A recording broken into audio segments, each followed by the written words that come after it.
Hey there, history buffs. Today we're diving deep, quite literally into the hidden battles of the Cold War. Get ready for some real-life submarine showdowns. Picture this, the icy depths of the ocean where submarines from the US and the Soviet Union played a high-stakes game of cat and mouse. Cold War diplomacy might have seemed, well, cold, but for the sailors on these subs it was hot enough to make them sweat. Let's rewind a bit to May 1945. Nazi Germany's last submarine surrender. Victory, not quite. Death claimed 7 out of 10 of those subs. The victors were eager to grab the spoils, especially the cutting-edge Type 21 submarine. It could stay submerged for days and zip through the water faster than on the surface. Both the US and the Soviets were quick to reverse engineer this marvel. By 1949, the Soviets had their first nuke and the arms race was on. The Americans launched their nuclear-powered Nautilus in 1954, a game-changer. This baby could stay underwater for months, only needing to refuel every 20 years.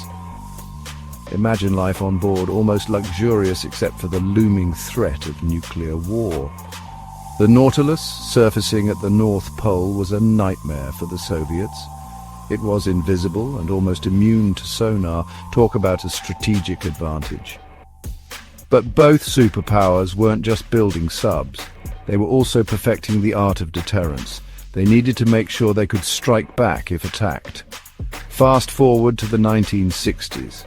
The Soviets are lagging, but not giving up.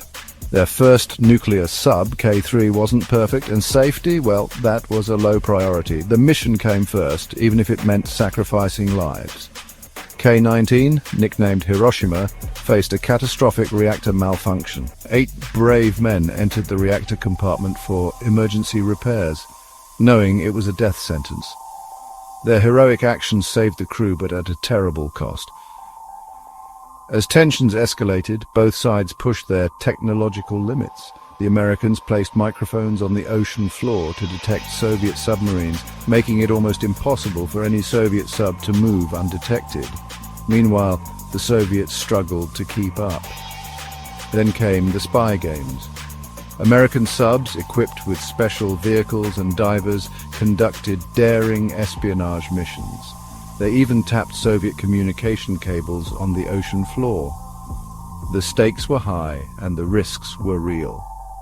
So, there you have it. Submarine showdowns in the Cold War's icy depths. These hidden battles were dangerous, high-stakes games that kept the world on edge.